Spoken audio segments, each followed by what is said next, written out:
بسم اللہ الرحمن الرحیم۔ حضرت ابی بن کعب رضی اللہ تعالی عنہ روایت فرماتے ہیں کہ ایک مرتبہ مشرکین نے نبی اکرم صلی اللہ علیہ وسلم سے کہا، اے محمد صلی اللہ علیہ وسلم، ہمیں اپنے پروردگار کا نسب تو بتلائیے۔ اس پر اللہ تعالیٰ نے سورۃ اخلاص نازل فرمائی، جس کا ترجمہ یہ ہے، آپ کہہ دیجئے کہ وہ یعنی اللہ تعالیٰ ایک ہے، اللہ تعالیٰ بے نیاز ہے، اس کی اولاد نہیں اور نہ وہ کسی کی اولاد ہے اور نہ کوئی اس کے برابر ہے۔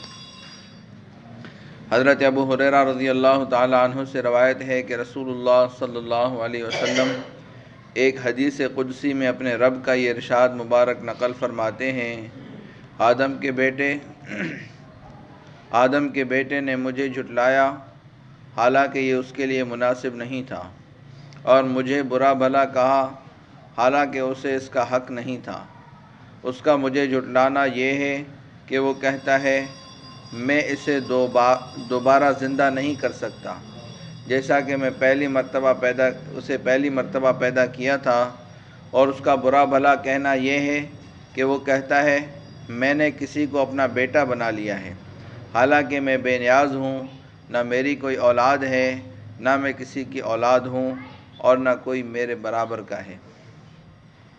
حضرت ابو ہریرہ رضی اللہ تعالیٰ عنہ فرماتے ہیں کہ میں نے رسول اللہ صلی اللہ علیہ وسلم کو یہ ارشاد فرماتے ہوئے سنا، لوگ ہمیشہ اللہ تعالیٰ کی ذات کے بارے میں ایک دوسرے سے پوچھتے رہتے ہیں، یہاں تک کہ یہ کہا جائے گا کہ اللہ تعالیٰ نے ساری مخلوق کو پیدا کیا ہے، لیکن اللہ تعالیٰ کو کس نے پیدا کیا؟ نعوذ باللہ۔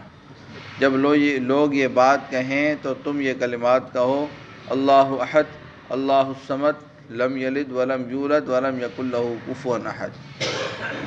ترجمہ، اللہ تعالیٰ ایک ہیں، اللہ تعالیٰ کسی کے محتاج نہیں، سب ان کے محتاج ہیں۔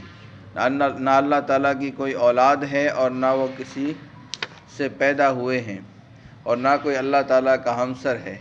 پھر اپنے بائیں جانب 3 مرتبہ دھتکار دے اور اللہ تعالیٰ سے شیطان مردود کی پناہ مانگے۔